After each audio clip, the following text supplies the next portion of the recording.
ধর্মপ্রাণ প্রিয় উপাসক উপাসিকা বিন্দু, সাধন মুক্তির একটা ঘটনা দিয়ে বলছে আমার দেশনা। জ্ঞানশ্রী নামক একজন ভিক্ষুর কাছে তার শিষ্য প্রায় সময় বলেন, প্রভু, আপনি আমাকে অন্ধকারে রেখে এখনো কেন আমাকে আপনি আলোর সন্ধান দিচ্ছেন না?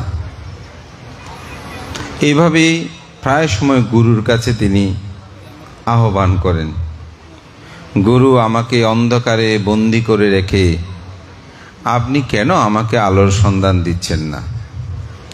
তো অন্ধকার বলতে কোনো রুমের মধ্যে নয়, অন্ধকারটা হচ্ছে ভিন্নতর। তো গুরু যখনই যায় সবসময় এরকম করে। একদিন স্নান করতে গিয়েছে, ওখানেও গুরুকে বলছে, গুরু, আপনি আমাকে অন্ধকারে রেখে কেন আপনি আমাকে আলোর সন্ধান দিচ্ছেন না? এভাবে বারংবার আহ্বান করে। তো অনেক দিন, এটা একদিন দুদিন নয়, অনেক দিন এরকম করেছে। তো গুরু যখন স্নান করতে গিয়েছে ওখানে এই কথা বলছে, তো গুরু বলছে, এদিকে আসো, তোমাকে আমি আলোর সন্ধান দেব। তো ডেকে নিয়ে ওই নদীর যেখানে স্নান করতে সেখানে নিয়ে গেছে। তো গুরুর কাছেই যখন আসলো, গুরু কি করেছে, তার ঘাড় ধরে মাথাটা পানির মধ্যে চুপিয়ে ধরল। এমনভাবে চুপিয়ে ধরেছে, সেই চেষ্টা করছে কিন্তু কোনো ক্রমেই সে মাথা তুলতে পারছে না। পানি যদি চেপে ধরেছে সেখানেই তার নিঃশ্বাস একেবারে যেন বন্ধ হয়ে যাবে, মৃত্যুতে সে চটপট করছে, কিভাবে মাথাটা তুলবে।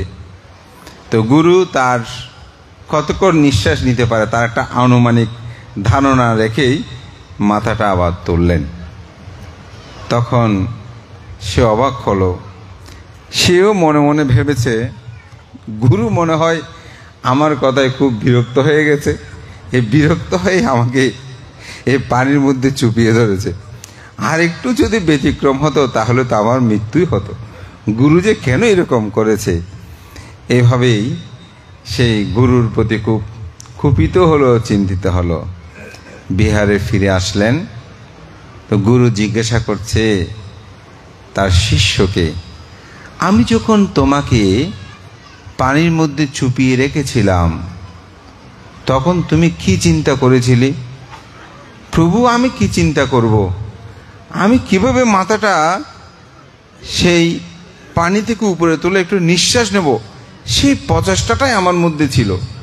কেন, কি জন্য, ভবিষ্যৎ কি হবে, কালকে কি হবে, কোথায় আছি, কেমন আছি, আগে কি ছিলাম, এখন কেন দুঃখ পাচ্ছি, কষ্ট পাচ্ছি, এগুলো কোনো কিছু আমি চিন্তা করি নাই।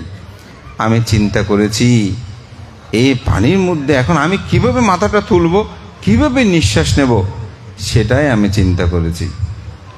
তো গুরু বলছে, ঠিক এই পৃথিবীতে জন্ম দুঃখ আছে, জরার দুঃখ আছে, ব্যাধির দুঃখ আছে, মরণের দুঃখ আছে, অপ্রিয় সংযোগের দুঃখ আছে, প্রিয় বিয়োগের দুঃখ আছে, যাহা চায় তাহা না পাবার দুঃখ আছে, সংক্ষেপী পঞ্চোপাদান স্কন্দের দুঃখ আছে।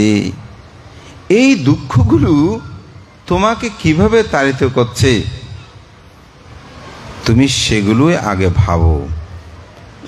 আমি বাড়ি চাই, ঘর চাই, অর্থ চাই, বৃত্ত চাই, সম্পদ চাই, আমি বহুকাল বেঁচে থাকবো, আমি পৃথিবীতে কখন আসলাম, পৃথিবীর থেকে কখন চলে যাব, কখন আমার মৃত্যু হবে, আমার মৃত্যুর পরে কি হবে, এরূপ ভাবে তুমি প্রতিনিয়ত ভাবিত থাকো।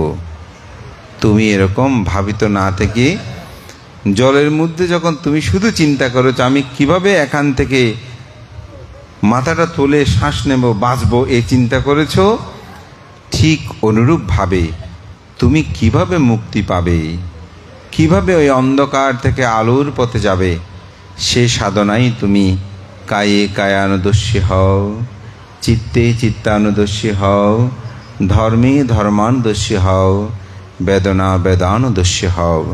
তুমি প্রতিনিয়ত কুশল কর্ম সম্পাদন করো, প্রতিটি পদক্ষেপ তুমি কেন নিচ্ছ সেটা জানো, তোমার প্রতিটি শ্বাস প্রশ্বাস তুমি কেন গ্রহণ করছো, কেন ফেলছো, সেটাকে তুমি অনুধাবন করো। বলুন তো আমরা কেউ কি করি? আমার শ্বাসটা কিভাবে নিচ্ছি, শ্বাসটা কিভাবে ফেলছি, কখনো নিয়েছেন? হয়তো তারা একবার হলো ধ্যানে বসেছেন, 5 মিনিট হলো তারা নিয়েছেন, আমি কেন? কিন্তু যখন আমরা বসে আছি তখন ভাবছি আমি আরো অর্থ চাই, আমি আরো বিত্ত চাই, আমি আরো সম্পদ চাই, আমি স্ত্রী চাই, আমি স্বামী চাই, আমি পুত্র চাই, আমি কন্যা চাই। এগুলো নিয়ে আমরা ভাবছি কেন? কারণ লোভদেশ মোহ আবরণে। মানুষ যখন এইসব আবরণে আবৃত হয় তখনই মানুষ অকুশল কর্ম সম্পাদন করে। অর্থাৎ আপনি যখন শুধু মুক্তির কথাই ভাববেন তখন আপনি আর খাওয়া দাওয়ার কথা চিন্তা করবেন না, অর্থবিত্তের কথা ভাববেন না। কিন্তু ওই যে পানিতে চুপিয়ে রেখেছে সে তখন তো আর ভাবে নাই আমার ভবিষ্যৎ কি হবে, কেমন হবে। তার চেতনাই ছিল যে আমি কিভাবে শ্বাসটা নেব, কিভাবে আমি মাথাটা তুলে শ্বাস গ্রহণ করব, আমাকে বাঁচতে হবে এই চিন্তায়। ঠিক একজন জ্ঞানী প্রজ্ঞাবান ব্যক্তিও অনুরূপভাবে তিনি চিন্তা করেন আমি তো জন্মগ্রহণ করেছি, এই যে জন্মগ্রহণ করলাম এই জন্মকে আমি কিভাবে সার্থক করব, কিভাবে আমি বিমুক্তি লাভ করব। এই চেতনায় মানুষের জীবনটাকে সুন্দর করতে হয়। এই গল্পটা মূলত গুরু তাকে বুঝাতে চেয়েছেন যে তুমি এদিক সেদিক যেরকম চিন্তা করো এগুলো চিন্তা করো না, তুমি আগেই তোমার নিজেকেই অনুধাবন করো, নিজেকে উপলব্ধি করো। এভাবে তাকে কর্মস্থান দিল এবং দেখা গেল সে বুঝতে পেরেছে আসলে আমাকে কি করতে হবে এবং সেও মুক্তি মার্গেই উপনীত হলো। ধর্মপ্রাণ প্রিয় উপাসক উপাসিকা বিন্দু, আমরা যারা আজকে এখানে আছি আমাদেরও ঠিক সেরকম চিন্তা করতে হবে। কিরকম? স্ত্রীর কর্তব্য, পুত্রের কর্তব্য, স্বামীর কর্তব্য। আমরা কত ধরনের কর্তব্যের কথা ভাবি না? আসলে কি তারা আমাদের জন্য কিছু করে? আপনি স্ত্রীর জন্য আজীবন করলেন, বলুন তো বেশিরভাগ ক্ষেত্রে 99% বলবে যে আমার স্বামী আমার জন্য কি করেছে, ঠিক না? আবার স্ত্রীও আজীবন করলো স্বামীর জন্য, বলছে হ্যাঁ তুমি আমার জন্য কি করেছো, আমার জীবনটা বরবাদ করেছো। ছেলে মেয়ে যাদের জন্য সব কিছু করেন সে ছেলে মেয়েও বলে যে আমার জন্য কি করেছো, যে আমি তো সব কিছু করেছি, ঠিক না?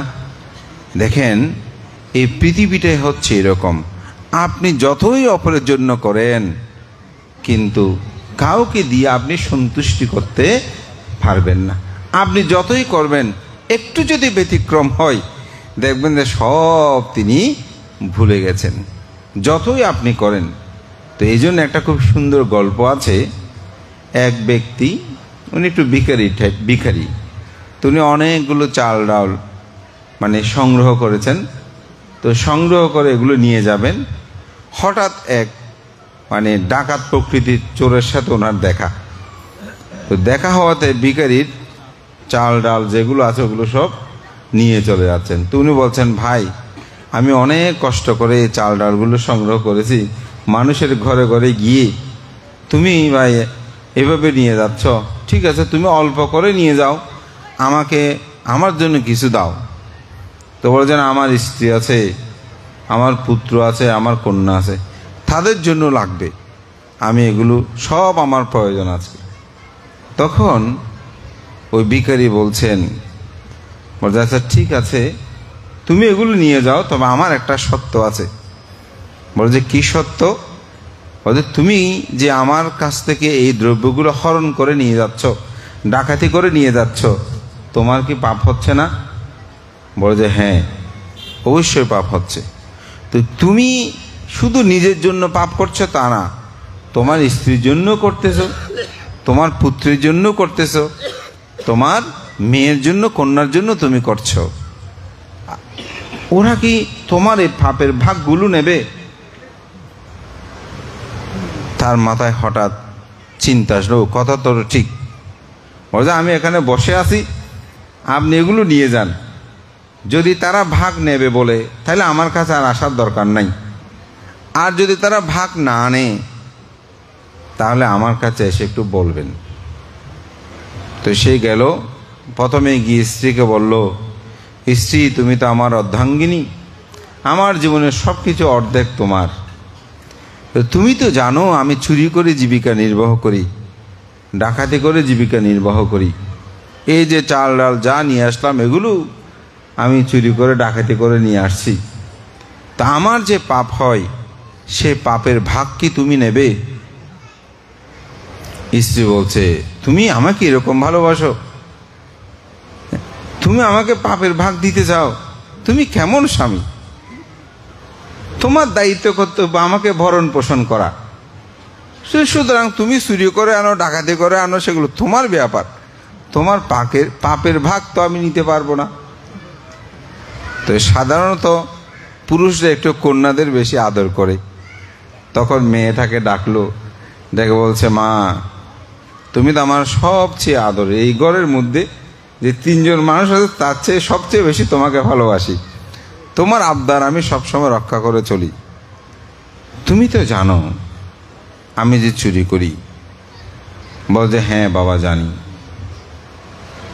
আমার তো পাপ হয়, তুমি কি আমার পাপের ভাগ নেবে? বলছে, বাবা তুমি কি আমাকে এরকম ভালোবাসো?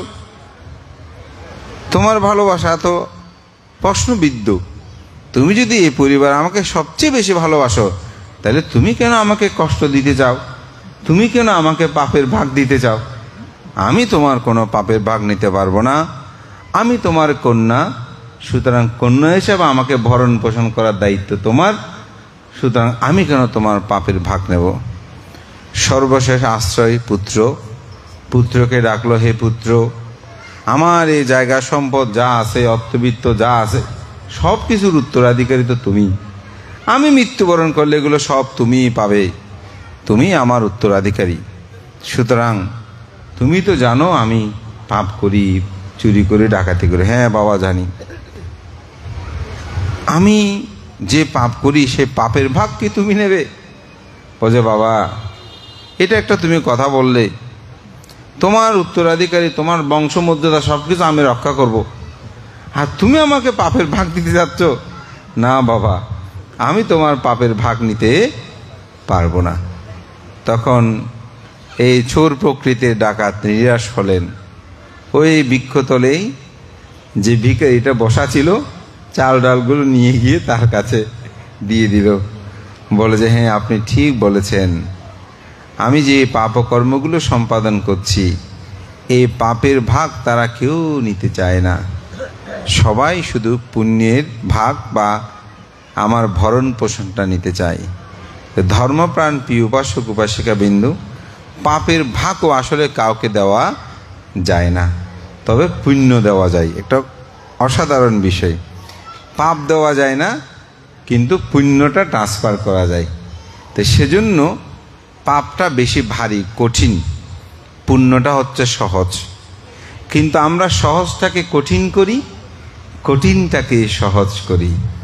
আমাদের শ্রদ্ধেয় ভান্তে বলেছেন, আপনি একটু জোরে সাধুবাদ দেন। কেন জানেন? ওই পুণ্যটা নেওয়ার জন্য। যতই আপনি কারো ভালো কাজে সাধুবাদ দেবেন, অনুমোদন করবেন, তত পুণ্য আপনার প্রবৃদ্ধি হবে। আবার পাপের ক্ষেত্রে সাধুবাদ দিলে পাপও বৃদ্ধি হয়। তবে পাপ কখনো ট্রান্সফার করা যায় না, দেওয়া যায় না, কিন্তু পুণ্যটা অপরকে সেটা প্রদান করা যায়।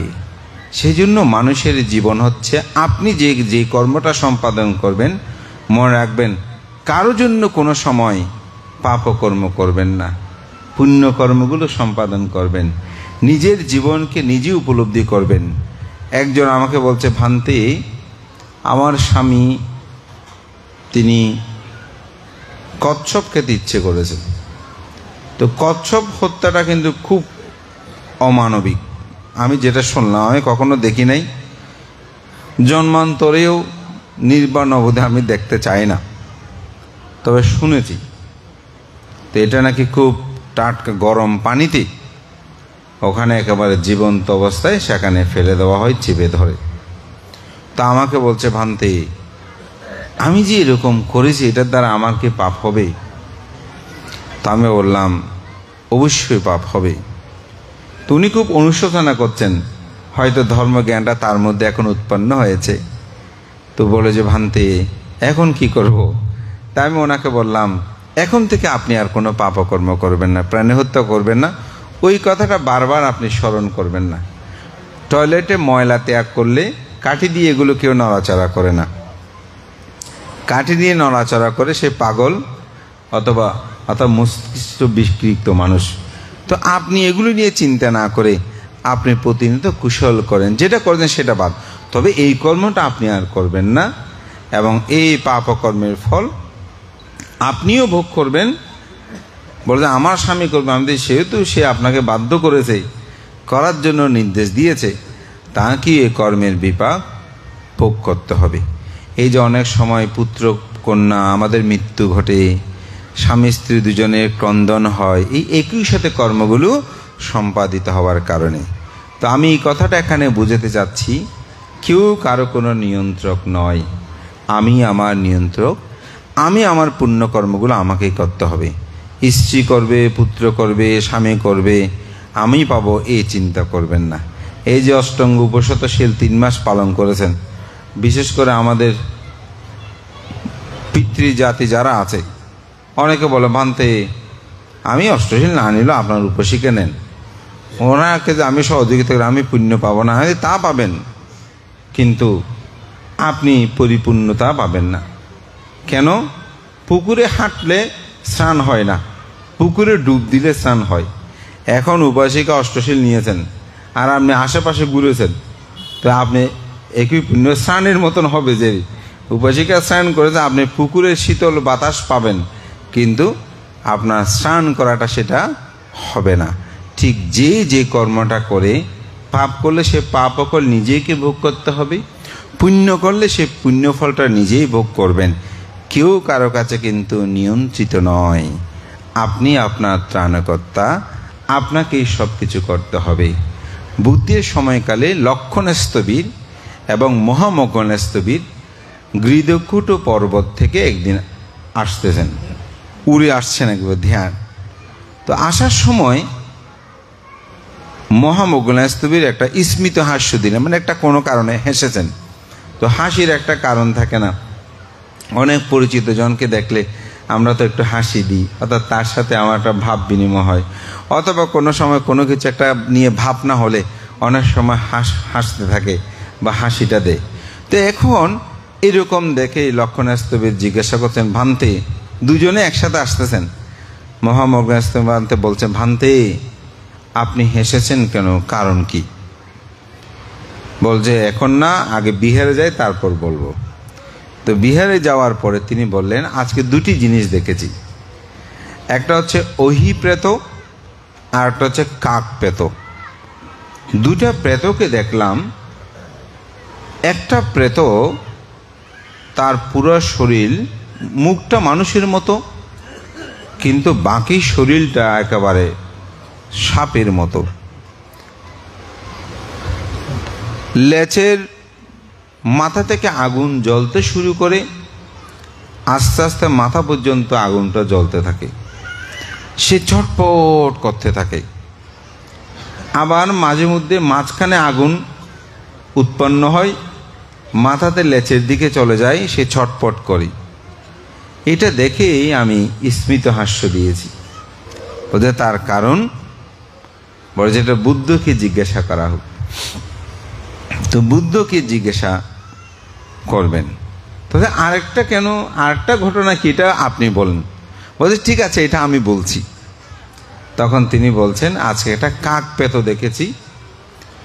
কাক পেতোটা সেও বৃহৎ শরীর সদৃশ্য, কিন্তু তার মুখে কোনো খাবার আসছে না, শরীরটা পেতো, অর্থাৎ বিশ্রীকতাকারে যেন সেটা পূর্ণ। বলতে তাহলে সেই কাহিনীটা আপনি অন্তপক্ষে বলুন, কেন সে এমন হলো? বলছে আমি তাকে গিয়ে জিজ্ঞাসা করেছিলাম যে, হে কাক পেত, তুমি এমন কেন? তখন সে বলছে, কাশ্যপ বুদ্ধের সময়ে, গৌতম বুদ্ধ এটা কাশ্যপ বুদ্ধের সময়ে দায়ক দায়িকা, উপাসক উপাসিকারা বহু খাদ্য আদি নিয়ে এসেছিল। ভিক্ষু সংঘকে দেবে পাত্রগুলো ভর্তি করে রেখেছে। ওই সময় কাক এসে, তিনি তখন কাকগুলো উৎপন্ন হয়েছেন, কাক এসে পাত্র থেকে তিনি মাত্র 3 বার, তিনি কাক যেরকম আহার নিতে পারে ঠোঁটে, ঠিক সেরকম আমি 3 বার মাত্র নিয়েছিলাম। সেই কর্ম বিপাকে আমি যেহেতু ভিক্ষু সংঘদের সেই খাদ্য আগেই নিজে গ্রহণ করেছি, এই কর্ম বিপাক আমাকে ভোগ করতে হয়েছে। তখন বলছে, তাহলে ওইটা কেন হলো? বোঝা আগে বুদ্ধের কাছে যায়, তারপর তো বুদ্ধের কাছে উপনীত হলেন। তো বুদ্ধ জিজ্ঞাসা করছেন, তথাগত বুদ্ধ, আজকে আমি 2টি দৃশ্য দেখেছি। তখন কাকের দৃশ্যটা তিনি বললেন। আমি কাকের কাছে গিয়ে কাকপেতের কাছে এটা চেয়েছি। বলছে আরেকটা কি? তখন বুদ্ধ বলছেন, আরেকটা আমি বলি। আমি যখন গয়ার বুদ্ধিধূম তলে বসে বুদ্ধত্ব লাভ করেছিলাম, সেই সময় আমি এই অহিপেত অর্থাৎ সর্প সাপ পেতটাকে আমি দেখেছিলাম। সেই অতীত জন্মে সেই এক 5 বুদ্ধর কুটির সে জ্বালিয়ে দিয়েছিল। এখানে কুটির আছে না কুটির, আপনাদের বিহার আর কুটিরের মধ্যে কিন্তু পার্থক্য আছে। কুটিরগুলোতে আসলে ধ্যান সমাধির জায়গা, বিহারগুলোতে আচার অনুষ্ঠানও হবে, ধ্যান সমাধিও হবে, এখানে বিভিন্ন অনুষ্ঠানের সংমিশ্রণ ঘটে। আর কুটির হচ্ছেন তিনি ধ্যান করবেন, পিণ্ডচারণ করবেন, বিনয়কুল জীবনযাপনে নিজেকে নিমগ্ন রাখবেন। এটা হচ্ছে কিন্তু কুটিরের নিয়ম। এবং কুটিরগুলো এখন বর্তমানে যেরকম পাকা দেওয়াল ইমারত, যেরকম আমরা ত্রিপিটক সাহিত্যে সেরকম কিন্তু পাই না। জেতবন বিহার 54 কোটি স্বর্ণ মুদ্রা, বিশাখা পূর্বারাম 18 কোটি স্বর্ণ মুদ্রা, এগুলো কিন্তু অনেক অর্থ ব্যয় করা হয়েছে।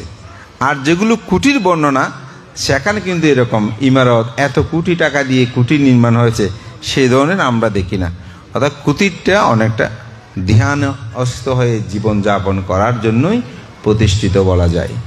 তো যে এই ওহি যিনি প্রেত হয়েছেন, তখন তিনি মনুষ্যগুলো জন্মগ্রহণ করেছেন। তো তিনি চাষ করেছেন। তো কুটিরে যাওয়ার সময় আইলগুলোতে মানুষ যে খাদ্য দিতে যেত, পিণ্ডদান করতে যেত, আইলগুলো চ্যাপ্টা হয়ে যেত। এবং ছোট আইল তো, বেশি মানুষ গেলে তার জমিতে যেগুলো চারা রোপণ করেছিল সেগুলো মাঝে মধ্যে নষ্ট হয়ে যেত। তো সে খুব বিরক্ত হলো, এখন ভান থেকে কোনো কিছু বলতে পারছে না, মানুষ কেউ বলতে পারছে না। তখন সে নিজে নিজে চিন্তা করছে, যদি আমি কুটিরটা জ্বালিয়ে দিই, উনি যদি এখানে না থাকে, তাহলে আর কেউ আসবেও না, আমার ধান গাছগুলোও নষ্ট হবে না। তো একদিন তিনি যখন কুটির থেকে বের হয়ে অন্যত্র কোনো কাজে গিয়েছেন, সে গিয়ে কি করছে, আগুন জ্বালিয়ে দিয়েছে এবং পুরো কুটিরটা ভেঙে চুরে আগুন দিয়ে ওখানে সে জ্বালিয়ে দিল। কিন্তু ভিক্ষুটা যখন ফিরে আসছে, দেখে যে কুটিরটা জ্বালিয়ে দিয়েছে। তখন ভিক্ষুটা আর কিছু না বলে সেখান থেকে সে চলে যায়, অন্যত্র চলে গেল। উপাসক উপাসিকারা এসে দেখলো যে কুটির পড়ে গেছে, ভাঙতেও নাই। তখন তারা বুঝতে পারলো, এবং এটা সেই যে জ্বালিয়ে দিয়েছে, এটা পরবর্তীতে প্রকাশিত হয়েছে। বুদ্ধ বলছেন, এই কর্ম বিপাকের কারণে সে বহু জন্ম পর্যন্ত এই 50 গাভূ উজ্জুত পরিমাত, এটা বিশাল তার দেহ অবয়ব নিয়ে এই দুঃখ যন্ত্রণা সেই ভোগ করছে। আমি এটাই বলছি, মানুষ যখন পাপকর্ম করে, সে পাপকর্মের ফল তাকে ভোগ করতে হয়। এটা অন্য আর কেউ নয়, নিজেকে সেটা ভোগ করতে হবে। এই জন্য বুদ্ধ 10টি অকুশলের কথা বলেছেন। এটাকে বলা হয় 10 অকুশল কর্ম। 10 অকুশল কর্ম কি? 10 অকুশল কর্ম হচ্ছে, প্রথম হচ্ছে প্রাণী হত্যা। এই প্রাণী হত্যা হচ্ছে প্রথম অকুশল কর্ম। চুরি করা, যে আমরা অপরের দ্রব্যগুলো হরণ করে চুরি করে, বেবিচারে নিজের স্ত্রী নিজের স্বামী ব্যতীত অন্যের সাথে মিথ্যা কামাচারে লিপ্ত হওয়া, মিথ্যা কথা, মিথ্যা কথা মানে সত্যকে অসত্য, অসত্যকে সত্য বলা। অনেক সময় এরকম মিথ্যা সাক্ষী দেয় না মানুষ, সাক্ষী দেয়। এই মিথ্যা সাক্ষীর এমন এটা জ্বলন্ত অনেক প্রমাণ আছে, এ ধরনের অনেক প্রমাণ আছে মানুষের যে মিথ্যা সাক্ষী। ভেদকথা কি একজনের কথা একজনকে বলে তাদের মধ্যে ভেদ সৃষ্টি করা, ওর কথা ওকে বলছে, আরেকজনের কথা আরেকজনকে বলছে, এরকম বলে না, বলে ভেদ সৃষ্টি করে দেওয়া। অথচ কেউ কিছু করে না, বলছে না তোমাকেও মুখ এমন করেছে। আপনারা জানেন বীর্য জাতির কথা তো জানেন, বড়দের উৎপত্তি নিয়ে দুটা সূত্র আছে, অর্থাৎ দুটা বিষয় আছে। তার মধ্যে একটি বলছে যে বীর্য জাতি বর্জি, তখন বর্জি ছিল না, নাম শুনেছেন। বুদ্ধ বলেছেন সপ্ত অপরিহানীয় ধর্ম, যে যতদিন পর্যন্ত বীর্যিগণ এই সপ্ত অপরিহানীয় ধর্ম পালন করবে ততদিন তাদেরকে কেউ পরাস্ত করতে পারবে না। তো রাজা বারবার যুদ্ধ করে যখন পরাস্ত হচ্ছিল, তখন পরে তিনি বুঝতে পারলেন বৌদ্ধদের মধ্যে যতদিন একতা থাকবে, ওনাদের 7টা ধর্ম ছিল, তারা একসাথে সভা সমিতিতে বসত, একসাথে সিদ্ধান্ত গ্রহণ করত, একসাথে সিদ্ধান্তগুলো প্রতিপালন করত। আমাদের আছে যেদিন কমিটি গঠন হবে সেদিন প্রতিটি বাড়ি থেকে আসবে, পারলে আরও 2-4টা নিয়ে আসবে। কমিটি গঠন হলো, এসেই করে, তারপর মিটিং হলো, শপথ গ্রহণ অনুষ্ঠানে অর্ধেক কমে যাবে।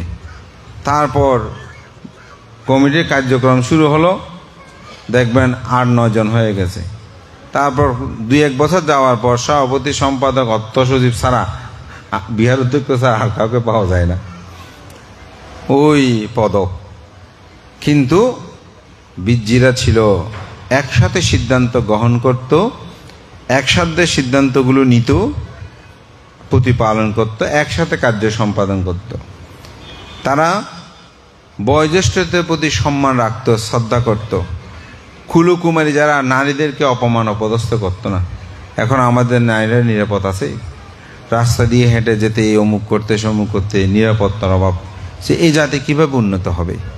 তো নারীদের, কুলকুমারীদেরকে যারা শ্রদ্ধা করে, তাদের যত পুরনো চৈত্যগুলো সংস্কার করে, যেমন এখানে যে বিহার আছে, প্রতিটি বিহার এগুলো যথাযথভাবে সংস্কার করা।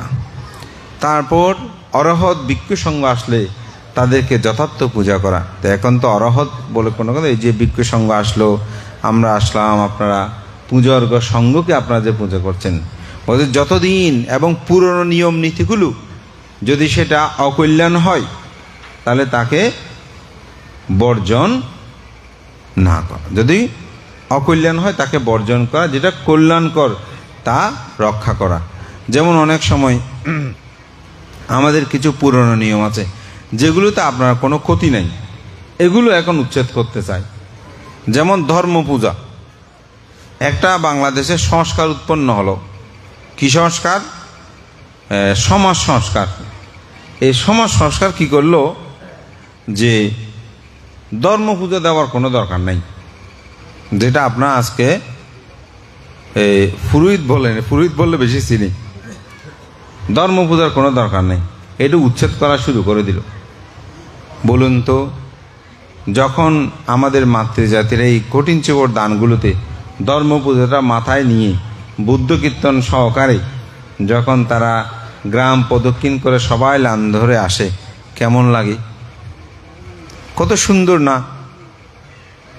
দেখতে? তো একটা পুণ্য চেতনা মানুষের মধ্যে জাগ্রত হয়। এই পুরনো যে একটা প্রথা, এটার উপর আঘাত করলো না, এগুলো কোনো দরকার নাই। ব্রাহ্মণ্যবাদ, ব্রাহ্মণরা ভাত খায় বলে কি আমরাও ভাত খাবো না? খেলে কি ব্রাহ্মণবাদ হয়ে যাবে নাকি? যেমন অনেকে প্রশ্ন করে, বান্দা শাঁখা সিন্দুর এগুলো হিন্দুদের, শাঁখা সিন্দুর কোনো হিন্দুদের নয়। শাঁখা সিন্দুর হচ্ছে ভারতীয় সংস্কৃতি। এক একটা দেশের কিছু সংস্কৃতি থাকে, এগুলো মানুষ ধর্ম থেকে আলাদাভাবে মানুষ প্রতিপালন করে। আপনি থাইল্যান্ডের মানুষকে টিপ দিতে দেখেছেন? ওখানে তো সবাই বুদ্ধ, ঠিক না? আপনি শ্রীলঙ্কাতে দেখেছেন, ওরা বুদ্ধ। বার্মাতে দেখেছেন।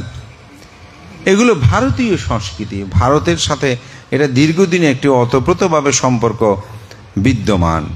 সব কিছুকে ধর্মের মধ্যে নিয়ে আসা, বিভাজন করাটা তো ঠিক নয়।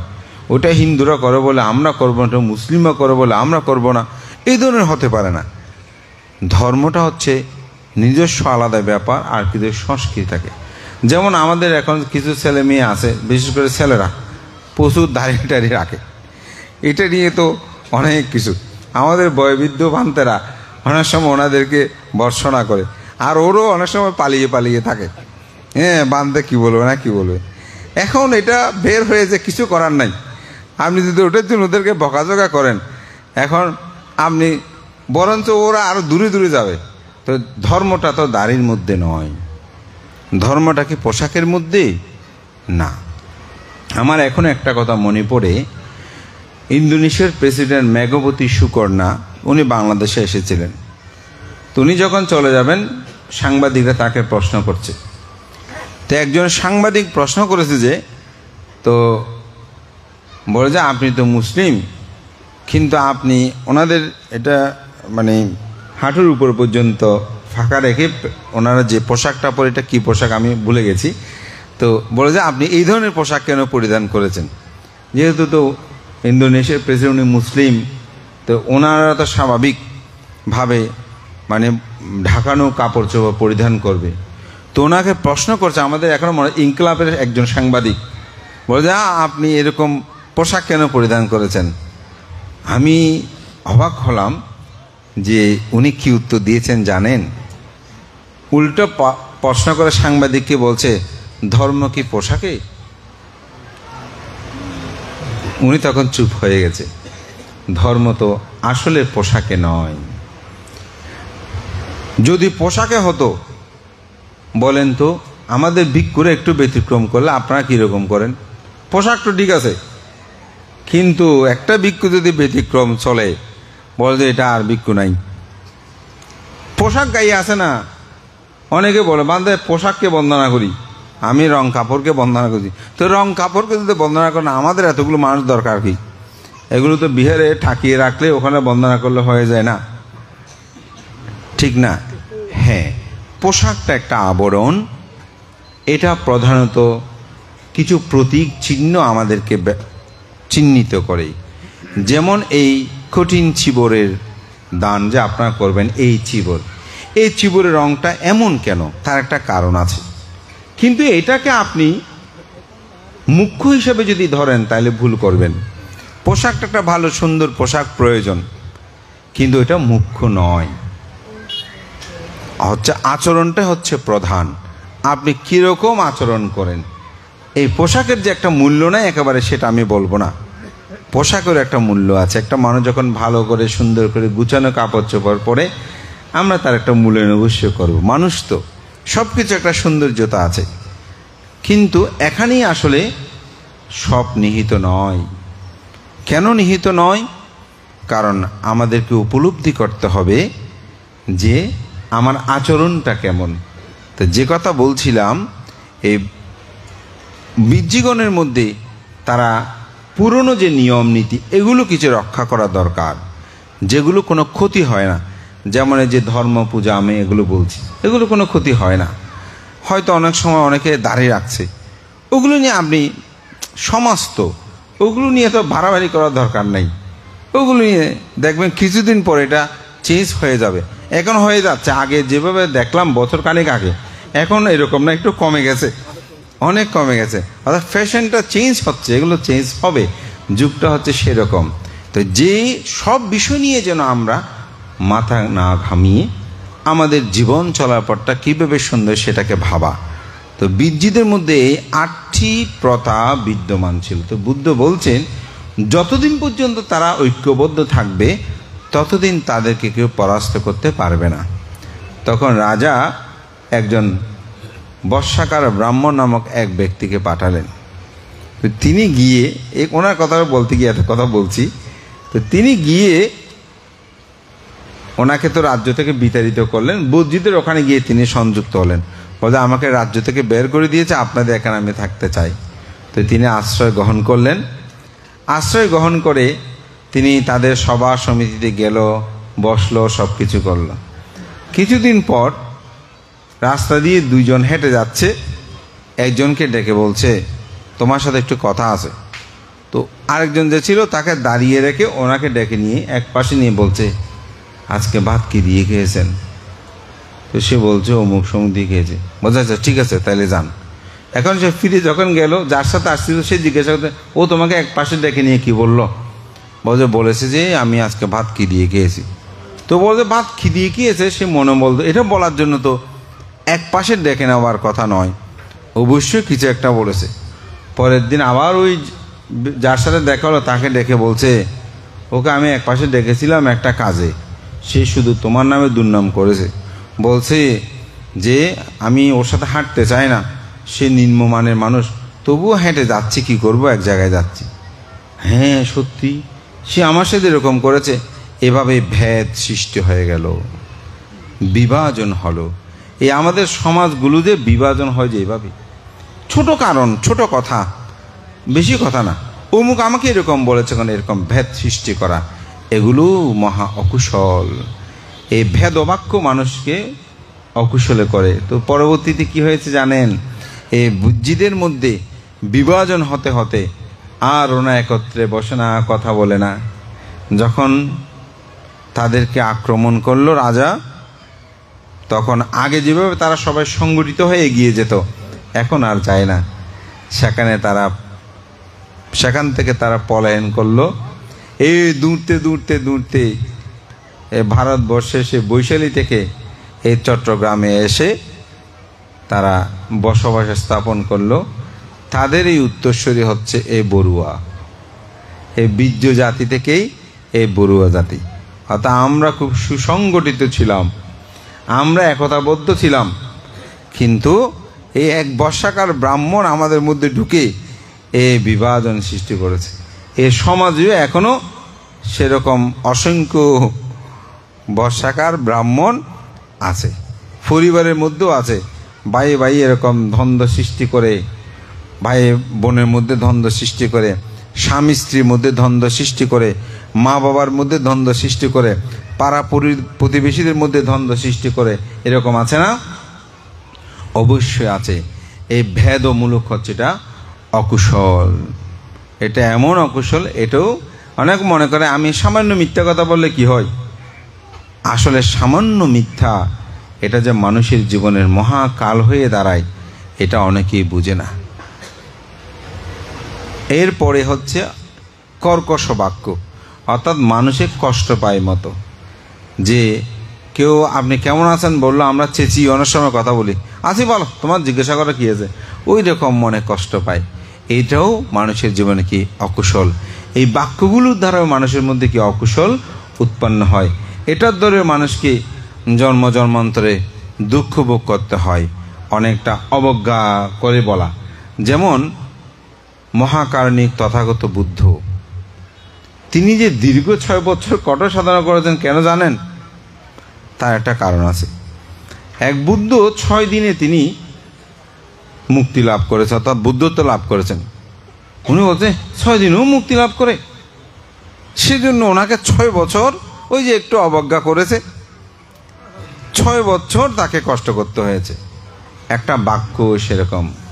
আপনারা জানেন সেই বুদ্ধের সময়কালে উৎপলাবন্য, তাকে গৌণকবৃত্তি জীবনযাপন করতে হচ্ছে। কেন জানেন? শুধুমাত্র এরকম একটা চৈত্যের মধ্যে ঘুরতেছে। তো ঘোরার সময় একজন আর্য শ্রাবিকা অর্থাৎ মার্গ জ্ঞানলাভী, তিনি এভাবে কাশি দিয়েছেন যে ওখানে শ্লেষাগুলো পড়েছিল। তো এটা দেখে তিনিও বন্দনা করতে গিয়েছেন। ওই জিনিসটা দেখে, ঘাসগুলো দেখে, থুতো দেখে উনি মন্তব্য করলেন, এটা অমুককে এরকম ফেললো। আমরা অনেক সময় একটু খারাপ শব্দ ব্যবহার করি না, অর্থাৎ খারাপ নারী শব্দ ব্যবহার করি না। এই কর্মবিপাক, যেহেতু তিনি আর্য শ্রাবিকা ছিলেন, বুদ্ধের সময়কালে এসে অরহত্ব লাভের মতন হেতু থাকা সত্ত্বেও তাকে এই কর্মবিপাক ভোগ করতে হয়েছে। মনে করবেন না বাক্যটা এটা সহজ, কোনো একটা বাক্য ধুম করে বলে দিলাম। আমাদের যেমন ফেসবুকে লেখেন অনেকে, আমরা গালিমন্দ করি, এই ভিক্ষু খারাপ অমুক। যদি তিনি খারাপ হয় বেঁচে গেলেন, খারাপকে খারাপ বললে কোনো সমস্যা নাই। কিন্তু যদি তিনি খারাপ না হয়, যদি আপনি মিথ্যা পককাণ্ড ছাড়ান, তার মনে যদি কষ্ট হয়, সেই কর্মবিপাক আপনাকে ভোগ করতে হবে। এই মানুষের মনে কষ্ট দেওয়া, দুঃখ দেওয়া। এই জন্য বলে আপনি প্রয়োজন আমাকে 2টা থাপ্পড় মারতেন, কিন্তু এত বড় কথা কেন আপনি আমাকে বলেছেন? আপনি যেন কোনো নারীকে খারাপ অপবাদ দিলেন, কোনো পুরুষকে খারাপ অপবাদ দিলেন, এই অপবাদের দ্বারাই এই অকুশল কর্ম আপনাকে ভোগ করতে হবে। এটিকে অতি সামান্য মনে করবেন না। আমরা অনেক সময় মনে করি একটু মিথ্যা বললে কি হয়, আসলে এর কর্ম বিপাক আপনাকে ভোগ করতে হবে। সম্প্রলাপ যেগুলোর কোনো প্রয়োজন নাই, সৌর কথা, ভূত কথা, প্রেত কথা, অমুক এমন অমুক তেমন, আজে বাজে কতগুলো কথা আছে না, যেগুলোর কোনো মূল্য নাই। তা আমি আপনাদেরকে একটা কথা বলবো, এটা যদি মনে রাখতে পারেন, দেখবেন ভেদবাক্যগুলো রহিত হয়ে যাবে। যেমন একজন মানুষ একজনের সম্পর্কে আপনাকে অনেক কথাগুলো বলছে, আপনি কি করবেন? ওকে কি বলে দেবেন? তো একটা খুব সুন্দর উপমা আছে। এক ব্যক্তি আসছেন, তো ওনাকে বলতেছে, জানেন অমুক আপনার নামে কি বলেছে? বলেছে দাঁড়াও, ও যে কথাগুলো বলেছে এই কথাগুলো আমি শুনলে আমার কোনো উপকার হবে? থমকে গেছে, বলছে আগে চিন্তা করে এখন বলিও না। ও তোমাকে যে কথাগুলো বলেছে আমার সম্পর্কে, এগুলো যদি তুমি আমাকে বলো, সত্যি করে তোমার জ্ঞান দিয়ে দেখো তো এগুলোর দ্বারা আমার কোনো উপকার হবে কিনা। তো সেই জ্ঞান দিয়ে দেখলো, বলে যে না, আপনার কোনো উপকার হবে না। ও, যে বলেছে তার কোনো উপকার হবে? চিন্তা করো, চিন্তা করে বলো। চিন্তা করে বলছে না, তারও কোনো উপকার হবে না। তুমি যদি বলো তোমার কোনো উপকার হবে, বলে যে না, আমারও কোনো উপকার হবে না। তা আমার উপকার হবে না, যে বলেছে তার উপকার হবে না, তোমার উপকার হবে না, সেই কথাটা তুমি আমাকে বলিও না। এই কারো কোনো উপকার হবে না, যে সেই ধরনের কথাগুলো বলেই পরিবার সমাজের মধ্যে এত দ্বন্দ্ব। ঠিক কিনা চিন্তা করে দেখেন, আমাদের মধ্যে যত সমস্যা, ভাই বোন, জ্ঞাতি, আত্মীয় স্বজন, পাড়াবসী, সমাজ, যে কথাগুলোর কারো উপকার নাই, সেই কথাগুলো এই সমস্যা সৃষ্টি করছে। আরো পারলে একটু খুঁচিয়ে দেবে। ও যখন বলতেছে অমুক এরকম এরকম, ও বলতে হ্যাঁ আমিও সেদিন এরকম দেখছি, একটু করে খুঁচিয়ে দেবে, সে আরো বলতে শুরু করবে। তারপর এসে গিয়ে ওকে বুঝিয়ে দেবে যে তোমার নামে সে এরকম এরকম বলতেছে, অথচ এটার দ্বারাই কারো কোনো উপকার হয় নাই। সেজন্য এই 10বিধ অকুশল কর্মে বলছে যেন এরকম বাজে আলাপ যেগুলো দিয়ে কোনো, এগুলো যেন না করে। তারপর বলছে যে নেশাদ্রব্য সেবন, এই যে আমাদের সমাজে এখন এই নেশাদ্রব্য সেবন, এগুলো থেকে যেন দূরে থাকে। অবিদ্যা, ব্যাপাদ, মিথ্যা দৃষ্টি। অবিদ্যা মানে অজ্ঞানতা। আমরা যে যত পাপকর্মগুলো সম্পাদন করছি, এগুলো সব অবিদ্যার কারণে করছি। অবিদ্যাই হচ্ছে আসলে দুঃখের মূল। অবিদ্যায় হইতে সংস্কার উৎপন্ন হয়, সংস্কার হইতে বিজ্ঞান, বিজ্ঞান হইতে নামরূপ, নামরূপ হইতে সরায়তন, সরায়তন হইতে স্পর্শ, স্পর্শ থেকে বেদনা, বেদনা থেকে তৃষ্ণা, তৃষ্ণা হতে উপাদান, উপাদান হতে ভব, ভব হইতে জন্ম, জরা, ব্যাধি, মৃত্যু। এই একটা আবর্তে আমরা ঘুরতে, চক্রের মধ্যে কি করতেছি, ঘুরতেছি। যে এই জন্মটাকে আসলে আমাদের শেষ জন্ম না, আবার জন্ম নেব। সেদিন একজন একটা খুব সুন্দর বলছে তুমি আমাকে হত্যা করতে পারো, কোনো সমস্যা নেই, আমি তো মরব না, আমি আবার প্রতিসন্ধি গ্রহণ করব। আমাদের বিখ্যাত পণ্ডিত, সেই নোবেল বিজয়ী দালাই লামা, তার একটা কথা আমার খুব হৃদয় স্পর্শ করেছে। বলতে পৃথিবীটাকে সবসময় সুন্দর রাখো, কারণ পৃথিবীতে আমি এই অল্প কিছু দিনের জন্য আসিনি, মৃত্যুর পরে আমি আবার এই পৃথিবীতে আসব। অর্থাৎ যেহেতু আমরা জন্মান্তর বিশ্বাসী, আমাদেরকে অবশ্যই এই চিন্তাটা করতে হবে। তা আমি এই অর্থেই বলছি যে এই আবর্তে আমরা ঘুরছি, কিন্তু এই ঘুরেটা কি সুখের? না, এটা দুঃখের। আপনারা করোনা ভাইরাসকালীন সময়ে এখানে কেমন জানি না, আমরা যারা শহরে নগরে ছিলাম বের হতে পারিনি। স্বয়ংপত্র অনেক জায়গায় রান্নাবান্না করে খেতে হয়েছে, ঠুল দিয়ে আটকে দিয়েছি। বিহারে মানুষজন ঠিক মতো আসছে না, আসার জন্য বলতেছি। অনেকে বলে মরবো, তবুও বুদ্ধকে বন্দনা না করে কি করবো, তবু আমরা গেটটা খুলে দিতাম, এসেই বন্দনা করতেও দূরে দূরে বসে বন্দনা করা, ঠিক না? তো বদ্ধ ঘরের মধ্যে থাকতে থাকতে অনেক ছেলে মেয়ে মানসিকভাবে অসুস্থ হয়েছেন। এমনকি ফোনে ফোনে বলছে, ভান্তে আমার ছেলেকে একটু ধর্ম কথা বলেন, আমার ছেলে তো মানসিকভাবে অসুস্থ, স্কুলে যেতে পারে না, মুখ যেতে পারে না। তাহলে চিন্তা করে দেখেন, একটা রুমের মধ্যে, একটা জায়গার মধ্যে বদ্ধ করে থাকতে এত কষ্ট। আমরা মাতৃগর্ভে কেমন ছিলাম কখনই কি ভেবে দেখেছেন? এই মাতৃগর্ভের মধ্যে দিয়ে 10 মাস 10 দিন অবস্থান করেছি, এটা কেমন দুঃখ। এই দুঃখটাকে আমরা কখনোই উপলব্ধি করতে চাই না বলেই আমাদের কাছে আছে ভবতৃষ্ণা। ভবতৃষ্ণাকে আবার যেন জন্ম নিই, আবার যেন জন্মগ্রহণ করি, আবার যেন স্বামী স্ত্রী একসাথে দেখা হয়, আবার যেন এরকম সাক্ষাৎ পাই। আমরা এরকম বলছি না? এটাই হচ্ছে আমাদের অবিদ্যা। অবিদ্যাটা কি? এটা হচ্ছে অবিদ্যা। প্রার্থনা করেন, আমি যেন সন্তান চাই, আমি যেন স্বামী চাই। আপনি লাভ করলেন, সন্তান গর্ভের ধারণটা কেমন কষ্ট বলেন তো। জন্ম নিল, ছেলেকে লালন পালন করলেন, ছেলে অবাধ্য হয়ে গেল, ধর্মান্তর হলো, হচ্ছে না? তাহলে যেই সুখের আশায় আপনি সন্তান কামনা করেছেন, সেই সন্তান আপনাকে কি দিয়েছে? দুঃখ দিয়েছে। তাহলে সন্তান কামনার যেটা করেছেন, এটা সুখ নাকি দুঃখ? দুঃখ। এই পৃথিবীতে এরকম ভোগ্য। আচ্ছা, সন্তান খুব ভালো, সেই তার নামে আপনিও সুনামের অধিকারী হলেন, সেই সন্তানও নামে আপনি খুব আনন্দিত হলেন, ছেলের খুব ভালো।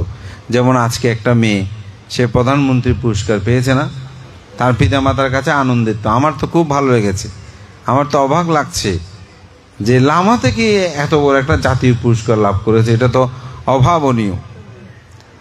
আমাকে যখন তার বাবা দেখাচ্ছে, আমার ইচ্ছে করেছিল যে মেয়েটাকে একটু দেখি। তা আজকে দেখে খুব ভালো লাগছে যে তার প্রতিভা, মানে স্বাভাবিক একটা জাতীয় পর্যায়ে এত সহজ না। সে দীর্ঘায়ু লাভ করুক, তার মা বাবাও দীর্ঘায়ু লাভ করুক। কিন্তু এটা তো বাস্তব সত্য, একদিন এরকম কৃতি সন্তানকেও ছেড়ে চলে যেতে হবে। তাহলে সেটাও দুঃখ না? দুঃখ তো। এই জাগতিক জীবনের যত চাহিদা আমরা চাচ্ছি, এই সবই অবিদ্যার কারণে। কিন্তু অবিদ্যা কি আমাদের মনে আছে? নাই তো। আমরা আনন্দভাবে সেটা গ্রহণ করে নিচ্ছি।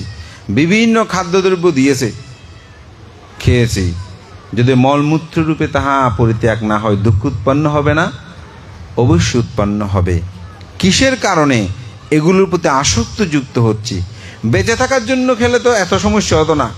রোগ ব্যাধি কেন হচ্ছে? আমার গুরুবান থেকে এক ডাক্তারের কাছে দেখালাম, তো ডাক্তারকে বলতেছে যে উনি একদম খায় না। তুমি আমার গুরুবানদের মানে পরীক্ষা করে সব, তো আমাদেরকে বলতেছে, ডাক্তার বলতে একটু রুচি কম, খেতে চায় না। তো ডাক্তার কিন্তু খুব মোটা সোটা একেবারে। তো ডাক্তার ভদ্র বলতে তো খুব ভালো, আপনি যেমন যতটুকু খাচ্ছেন এর চেয়ে বেশি আর খাবেন না। আপনি যেরকম সুস্থ আছেন, আমি সেরকম সুস্থ নয়। দেখেন না আমার বুড়ি কত বড়, আমি কেমন। এই খেতে খেতে ছোটোবেলা থেকে এখন আর কম খেতে পারি না। কম খেলে বেশি ভালো, রোগ কম থাকে। মানে ওনার কথাগুলো আমার সত্যিকার অর্থে মানে মন ছুঁয়েছে যে ডাক্তার আমাকে কি বলছে। আমরা যাচ্ছি যে গুরু বানতে খাচ্ছে না, এটা খাওয়ার জন্য ডাক্তারকে বলতেছে কিছু ওষুধ দেন বা কিছু একটা করেন। ডাক্তার না কম খাচ্ছে, উনি ভালো হচ্ছে। তো আমাদের পরিমিত আহার আমরা করি না। এই জন্য বলছে সুবর্ণোপাসিং বিহারান্তাং ইন্দ্রিয়ঞ্চু সুসংভূতাং। ইন্দ্রিয়কে সংযত করে, এই সংযতের বাইরে আমরা কেন চলছি? এটা হচ্ছে আমাদের অবিদ্যা, অজ্ঞানতা। এটি আমাদেরকে কি করে? দুঃখ দেয়। এই অজ্ঞানতা যতদিন থাকবে ততদিন আমাদের মধ্যে দুঃখ থাকবে। এই দুঃখের বীজটা আমরা রোপণ করি। এটা বলছে এই জন্য দশবিধ অকুশলের মধ্যে বলছে অবিদ্যা। ব্যাপাদ মানে হিংসা। এই যে আজকে যে এত বড় একটা পুরস্কার পেয়েছে, এখানে কি সবাই খুশি হতে পেরেছেন 100তে 100? আমার মনে হয় না, আমার মনে হয় না। কেউ না কেউ এটা আর কি, এদের জন্য একদম প্রজ্ঞা মিত্রবান থেকে এই পুরস্কার দিতে হবে, এটা কারো না কারো মনে আসতে পারে। আমি 100% বলবো না, কিন্তু আশাটা এরকম। আমি আমার ব্যক্তিগত জীবনে এরকম দেখেছি। বন্দনা করতে আসে প্রতিদিন, তো উপাসক যখন ঢুকতে, ও উপাসক আপনার ভাইপো নাকি গোল্ডেন প্লাস পেয়েছে, বানতে একটু শুনছি। তো বন্দনা করে আসছে বান্তের কাছে, বান্তে ঢুকে আনন্দ করে বলতেছে, তো বন্দনা করে বলছে, ও ভান্তে না আর ভাইপুত্র হতা হইন্দ না, ও গোল্ডেন এস হয়তো বান্তে ছাত্র হিসেবে তো বাড়ানো হয়, কেন করে গোল্ডেন প্লাস হয়ে কন্যারি। তাহলে চিন্তা করে দেখেন, সে গোল্ডেন প্লাস পেয়েছে, পরীক্ষা না লিখলে কি দিয়েছে, কিন্তু সহ্য করতে পারছে না। ছাত্র তো এত ভালো নয়, সে গোল্ডেন প্লাস কিভাবে পেয়েছে এ চিন্তা করে। কি একটা সুন্দর বাড়ি করেছে, ভাই এটা করেছে, আপনি প্রশংসা করবেন। বান্তে শরৎ তাকে কি করে না কি করে কি দিইনি, হাত মারিয়ানি এই বিল্ডিং বুঝে কি জানি। কিন্তু আপনার ঘরে যখন একজন অতিথি আসে, পাশে থাকার জায়গা, তখন কিন্তু তার বাড়িতে থাকার জন্য আপনি অতিথিটাকে নিয়ে গেছেন না? আপনারা কোথায় বেড়াতে গেলে আপনাদের কিরকম নিয়ে যায় না? গিয়েছে। তো আমরা অনেক সময় অনেক গ্রামে গিয়েছি যে বিহারে রুম নাই থাকার মতন, দেখা যায় ভান্তি অমুদির ওখানে ভিক্ষুদের জন্য দোতলাটা একদম ছেড়ে দিল। আমরা ভিক্ষুর সঙ্গে সবাই সেখানে ছিলাম। আত্মীয় স্বজন আসলে অনেক সময় থাকতে দেন। আরে আপদ বিপদ হলে, জ্বর হলে যদি বাড়িটা উড়িয়ে যায়, পাকা বাড়িটা থাকবে, ওখানে গিয়ে তো আমি আশ্রয় পাবো। সে চিন্তা করে আমরা কি খুশি হতে পারি না? পারি না। কেন পারি না? হিংসা, জিজ্ঞাসা, এগুলো আমাদেরকে তাড়িত করে। বুদ্ধ বলছে এটাই হচ্ছে কি? পাপ, অকুশল কর্ম, মিথ্যা দৃষ্টি, ঈশ্বর খাওয়ায় চলায় পড়ায়, তন্ত্রমন্ত্র দান, এগুলোতে আবিষ্ট। অনেক মানুষ আছে এই গাছা বুদ্ধ এগুলোর মধ্যে দৌড়তেছে। এদিকে একটু ব্যথা হয়েছে, বুদ্ধির কাছে দৌড়ি, গাছার কাছে দৌড়ি। তারপর কেউ কোনো জায়গায় আপনার একটু সমস্যা হচ্ছে, অমুক আমাকে তাবিজ করেছে, এই তাবিজ করেছে, তার বিরুদ্ধে আবার সে তাবিজ করতে দৌড়ে। এই তাবিজ করতে করতে জায়গা সম্পদ হারিয়ে ফেলছে।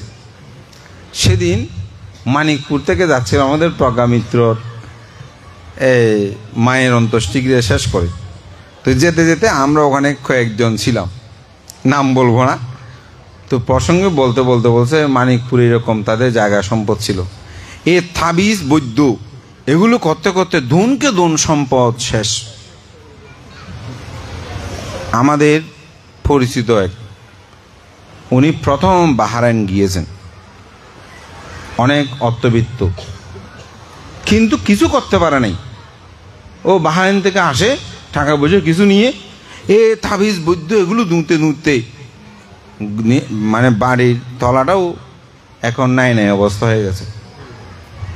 আপনার রোগ হয়েছে, আপনি ডাক্তারের কাছে যাবেন, চিকিৎসা করবেন, আপনি তীরত্নের স্মরণে থাকবেন, কোনো ধরনের অপদেবতা আপনাকে স্পর্শ করতে পারবে না। এরকম যদি দেবতা দিয়ে, তাবিজ দিয়ে, ঠোনা দিয়ে সব কিছু হতো, আমাদের দেশের ক্ষমতায় এত পট পরিবর্তন হতো না। তাবিজ টুবিজ দিয়ে সবাই কাজ করে দিত, ঠিক না? তো আমাদের এটা কোন দৃষ্টি? মিথ্যা দৃষ্টি। আমাকে একজনে চলায় খাওয়ায়, অলৌকিক কোনো শক্তি, এই দশবিধ অকুশল কর্ম মানুষকে দুঃখ দেয়। তো দশবিধ কুশল কি? দশবিধ কুশল হচ্ছে দান, শীল, ভাবনা, সেবা, সম্মান, পুণ্যদান, পুণ্য অনুমোদন, ধর্মশ্রবণ, ধর্মদেশনের দৃষ্টি রিজু। মিথ্যা দৃষ্টি যেটা বলছি, দৃষ্টি রিজু করা। তো এগুলো আপনারা মোটামুটি সবাই জানেন কিভাবে কুশল কর্মগুলো সম্পাদন করতে হয়। তো আমার আহ্বান থাকবে আমরা যেন অকুশলগুলো নিয়ে একটু আলোচনা করেছি। ধর্মপদে একটা অসাধারণ গাথা আছে, সাব্বা পাপাস সাকারানাং কুশলাস্য উপসম্পদা সাচিত্য পারিয়দ পানাং এতাং বুদ্ধানা শাসনাং সাব্বা পাপাত সাকানাং। পাপ কি এটা যদি আপনি জানেন তাহলে সেটা থেকে আপনি দূরে থাকবেন। কুশলাস্য উপসম্পদা, পাপ ও কর্ম ছাড়া বাকি যত কর্ম করবেন এগুলো সব কুশল। আমাদের অনেক মাতৃজাতি পিতৃজাতি বলেন, বানতে আমার কাছে অমুকের মতো না, তো টাকা পয়সা নাই, দান তো করতে পারি না। আমি তাদেরকে বলি খুব ভালো, কিন্তু পঞ্চশীল পালন করতে টাকা পয়সা লাগবে। আপনি কি জানেন কোটি টাকা দান করার চেয়ে পঞ্চশীল পালন করাটা শ্রেষ্ঠ? এটা আমরা অনেকে কিন্তু উপলব্ধি করি না।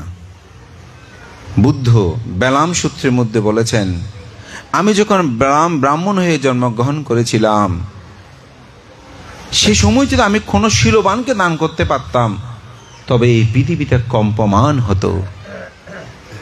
এবং সেখানে অট্টকথায় সেটাকে বিভাজন করতে গিয়ে বলেছেন, আপনি 500 জন তির্যক প্রাণীকে দান করাচ্ছি, যদি আপনি একটা মানুষকে দান করেন সে দানফল হবে শ্রেষ্ঠ। অর্থাৎ 500 আপনি কুকুরকে খাবার দান করলেন,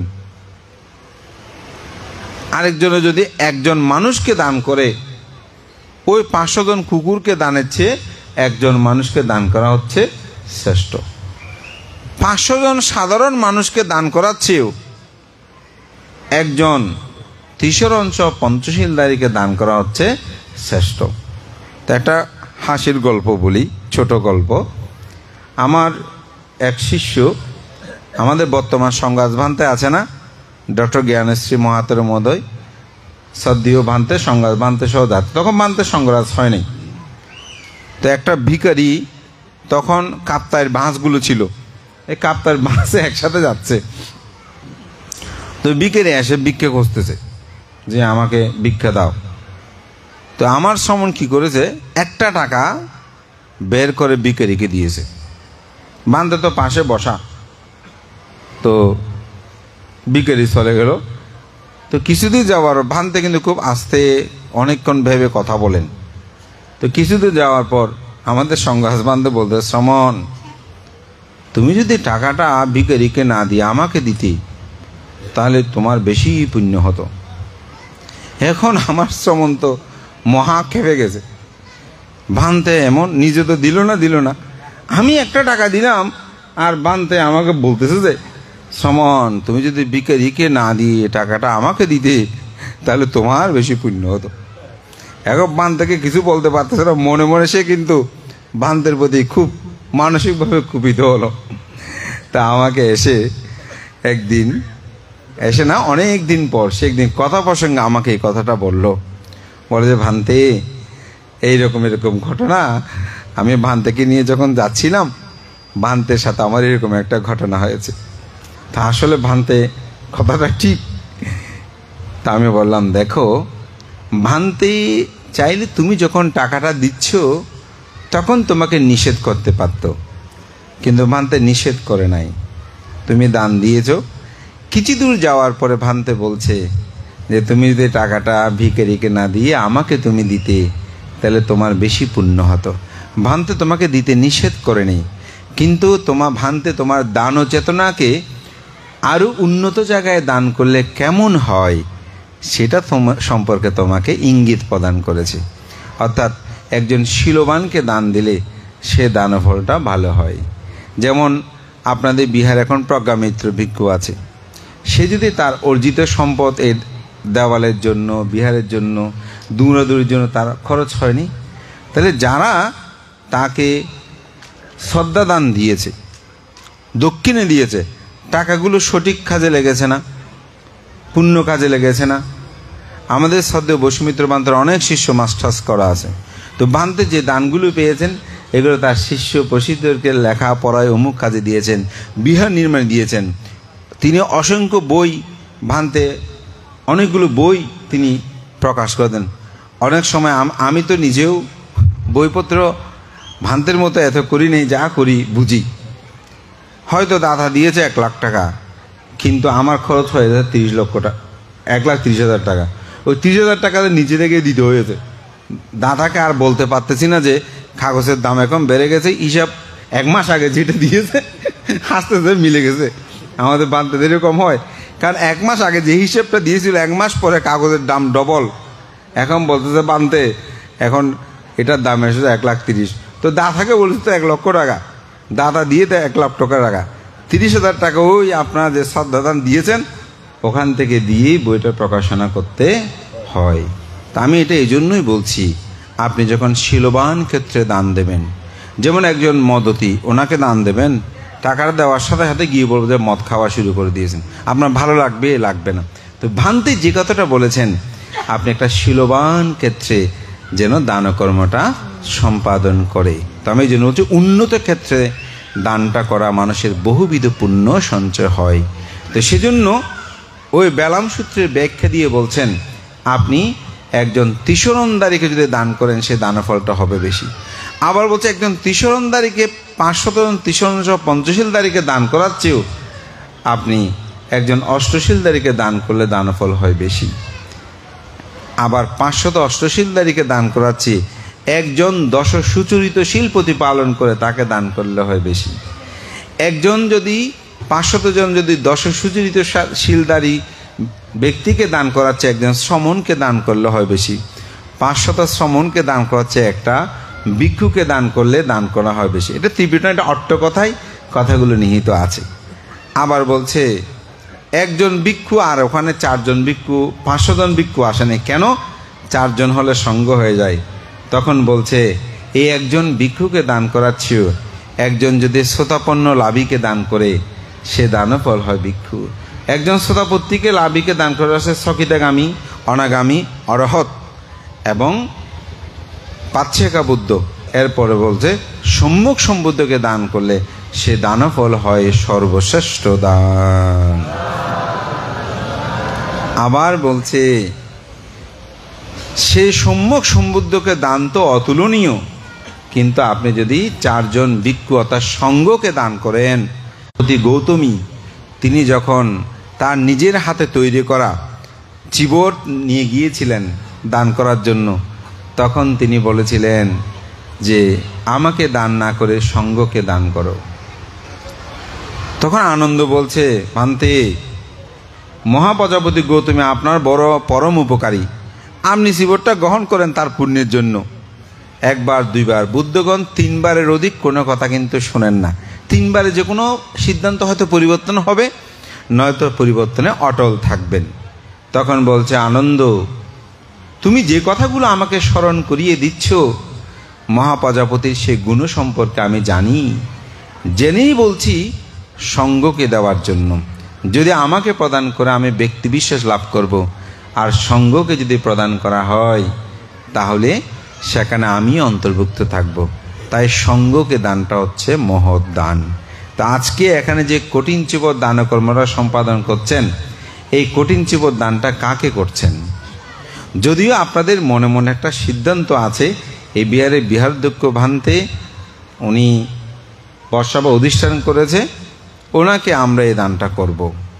কিন্তু কার্যকারণে যখন যাবেন তখন দেখা যাবে যে আপনার দান করবেন ইমাং কাঠিনা দান করবেন, দান করেছেন ইমাং কাঠিনা চিবারাং ভিক্ষু সাঙ্গাসা দানাং দেমা পূজেমা কাঠিনাং আত্মারিতুম। এই কঠিন চিবর আমরা মহান ভিক্ষু সঙ্গকে দান করছি। সঙ্গ এটি কঠিনে আশ্রণ করুন, কাঠিনাং আত্মারামি, এটা কঠিনে আশ্রণ করুন। তাহলে আপনাদের ভান্তে কত দেন নাই, দিয়েছেন কাকে? সঙ্গকে। পৃথিবীতে যত দান আছে সব দান আপনি আমাকে দিতে পারবেন, শ্রদ্ধেয় পণ্ডিত বসুমিত্র বান্ধাকে দিতে পারবেন, শ্রদ্ধেয় প্রজ্ঞাশ্রী বান্ধাকে দিতে পারবেন, যাকে ইচ্ছে তাকে দিতে পারবেন। কিন্তু এই কঠিন চিবর সঙ্গ ছাড়া ব্যক্তি বিশেষ কাউকে আপনি দিতে পারবেন না। এই জন্য এটা কঠিন, এই জন্য এটা কঠিন। কেন কঠিন? আবার আপনি তো দান করলেন, এই বিহারে বৃহদক্ষ ভান থেকে আপনারা মনে মনে চিন্তা করে দিয়েছেন সঙ্গকে, কিন্তু সঙ্গ পরীক্ষা করে বলবে হে ভিক্ষু তুমি কি বর্ষাবাস 3 মাস ঠিক মতো উদযাপন করেছ? তুমি কি প্রবরণা করেছ? যদি ঠিক মতো না করে কেউ যদি হাত তোলে বলে এরকম ঘটনা ঘটেছে, বান্দা আমার আপত্তি আছে। কি আপত্তি? ওনার বসবাস ঠিক নাই, উনি অমুক দেশে অমুক জায়গায় গেছেন, যে ফিরে আস্তে আস্তে রাত্রি অতিবাহিত হয়ে গেছে, 8 দিন হয়ে গেছে, আর উনি নিতে পারেনি, ওনার অন্তমাসে 8 জন তাকে দিয়েছে। তাহলে চিন্তা করে আপত্তি তোলে, তাহলে তার পক্ষে এই চিবর গ্রহণ করা সম্ভব। 3 মাস বসবাস করেছে ঠিক আছে, কিন্তু প্রবরণা করে নাই। প্রবরণা মানে তো শুধু ফানস উড়ানো মনে করেন, প্রবরণা মানে পাপকে প্রকৃত রূপে বারণ করে পুণ্যকে বরণ করা, এটা হচ্ছে প্রবারণ। অভিষ্ট লক্ষ্যে পৌঁছা, সে অর্থ হচ্ছে কি প্রবারণ। তো যিনি এই প্রবারণা কর্ম সম্পাদন করেছে, 2টা ভিক্ষু এক জায়গায় থাকলে একজনের দোষ একজনের স্বীকার করে, এক কথায় বলে বান্তে আমার কোনো দুষ্টুটি হলে ক্ষমা করবেন, ছোট বান্তেকে বলে আমারও কোনো দৃষ্ট শঙ্কিত পরিসংখ্যান হলে তুমি আমাকে ক্ষমা করবে। এভাবেই প্রবরণা। এটা যদি না করেও কঠিন চিবর লাভ করতে পারা, সে অর্থে কঠিন, বিনয়ের সাথে সম্পর্কযুক্ত। এবং আশ্বিনী পূর্ণিমা থেকে কার্তিকী পূর্ণিমা 1 মাসের মধ্যে এই কঠিন চিবর লাভ করতে হয়, তার বাইরে গেলে এই কঠিন চিবর লাভ করতে পারে না, সে অর্থে কঠিন।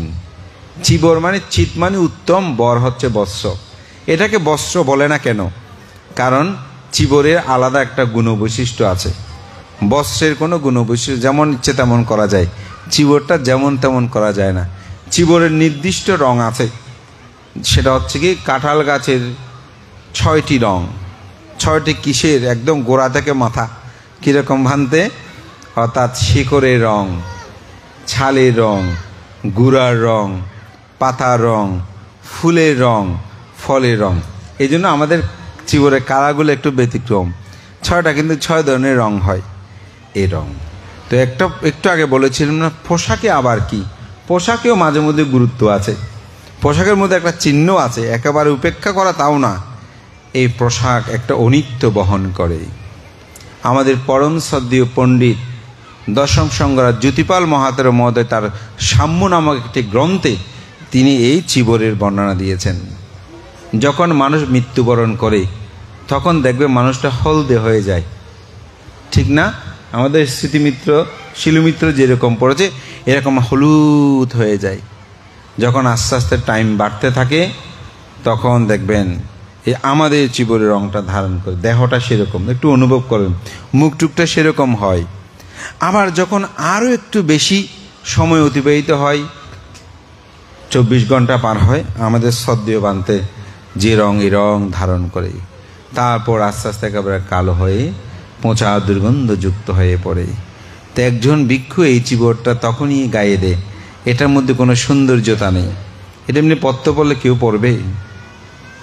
আমাদের উত্তর মিঠাচরে বনবিহারে ডাকাতি হয়েছিল, ডাকাতগুলো এত গরিব ডাকাত, বিছানার বেডশিটটা নিয়ে গেছে। আমি তখন দায়িত্বে ছিলাম, আমি তাড়াতাড়ি দেখতে আসছি, দায়িত্বে থাকলে ধরতে হয়। তা আমি এসেছি বাঁধেকে দেখতে, তো বাঁধতে আমাকে দেখাচ্ছে, সারমিত্র বাঁধতে তো চলে গেলেন ছেড়ে। তো বলছে আমাকে ভাই ভাই করতো, হত ভাই দেখো না এই বেডশিটের পর্যন্ত লুকিয়ে গই। হ্যাঁ হইতে বাঁধতে অন ডাহাইতি না, দরিদ্র ডাহাইত। কিন্তু শিবরগুলো নিয়ে যায়নি, শিবরগুলো সব আছে। তা আমি ভাবলাম বুদ্ধ যে 2500 বছর আগে কেন এই শিবরগুলো টুকরো টুকরো করতে, ঘরে পরিধান করতে বলেছিল? কারণ ভিক্ষুরা দেশ বিদেশ ঘুরতে যেত, অর্থাৎ ধর্ম প্রচারে যেত। মানুষরা যখন এই টুকরো টুকরো কাপড়গুলো দেখতো কেউ কেড়ে নিত না, তখন তো কাপড়ের অভাব ছিল। কিন্তু যদি টুকরো টুকরো না হয় এগুলো কেড়ে নিয়ে নেবে। দেখেন বুদ্ধ কি মহাজ্ঞানী। এই জন্যই বলছি, আমি শ্রদ্ধেয় পণ্ডিত বসুত ভান্তের ওখানে দেশনা করেছিলাম 4টি অচিন্তনীয় বিষয়, তার মধ্যে একটা হলো বুদ্ধ গুণ অচিন্তনীয়। এটা চিন্তা করে আপনি শেষ করতে পারবেন না। বুদ্ধের প্রতিটি পদক্ষেপ এখনো আজকে প্রাসঙ্গিক। আমাদেরকে বুদ্ধ টাকা ধরতে নিষেধ করেছেন, আমরা বিপদে পড়তেছি সব এই টাকার কারণে। আমি দেখেছি অমুকে আসে টাকা ধার দেন, অমুকে আসে এরকম দেন। এই যে এখানে বানতে এটা বসে আছেন, আশা করি টাকা স্পর্শ করে না, উনি একদম কত শান্তিতে আছেন দেখেন। ও বুদ্ধের কথা না শুনি দুঃখে আসি। আপনারা না শুনে ওখানে দুঃখে আছেন। আমরা যতটুকু ছেড়েছি ততটুকু সুখ, যদি আরও ত্যাগ করতে পারি দেখবেন আরও বেশি সুখ। বুদ্ধর ধর্মটা এই জন্য প্রাসঙ্গিক, এটা সর্বকালে। এই জন্য আমাদের জীবন দর্শনে আমরা যেন বুদ্ধের শিক্ষাকে অনুধাবন করি, এটাকে প্রতিপালন করি এবং আমাদের অন্তর্জগৎ ধারণ করি। এই দুঃখ থেকেই মুক্তি লাভের যে পথ, এটাকে বলা হয় আর্য অষ্টাঙ্গিক মার্গ, সংক্ষেপে যাকে বলা হয় শীল সমাধি প্রজ্ঞা। তো আমি যে কথাগুলো বলেছি এগুলো শীল সমাধি প্রজ্ঞার বাইরে নয়। যে কথাটা বলছে, আপনি দান করতে পারেন না, সমস্যা নেই, কিন্তু আপনি শীল পালন করবেন। আপনি দান করতে পারেন না, বসে ধ্যান করবেন। ধ্যান করতে তার টাকা পয়সা লাগে না। এই জন্য একটা কথা আছে, আপনি যদি তুরিত পরিমাণ সময়ও ওই যে অজস্র দান করেছেন না, তার চেয়েও বলছে তুরিত পরিমাণ সময়ে যদি কেউ মৈত্রী ভাবনা করে, আমি বলি ওই সহস্র গঙ্গা যমুনা প্রবাহিত দানের চেয়েও শ্রেষ্ঠ হয় কেউ যদি তুরিত মানে 2 আঙ্গুলের ছাপ পরিমাণ সময় কেউ মৈত্রী ভাবনা করে। বলছে মৈত্রী ভাবনার চেয়েও শ্রেষ্ঠ কেউ যদি বিদর্শন ভাবনা করে, অর্থাৎ নিজেকে বিশেষভাবে দেখা। এখানেই ধর্মদর্শন, এখানেই বুদ্ধের চিন্তা চেতনা। তাই বলবো এমন কোনো পাপকর্ম করবেন না যে কর্ম আপনাকে দুঃখ দেয়, আর এমন পুণ্যকর্ম করবেন যেটা দেখে তাসাং কাম্মাং কাতাং সত্ত্বা ইয়াং কথ্য নানুতাপ্পাতি ইয়াস্য পতিত সুমানো বিপাকাং পটে সেবতি।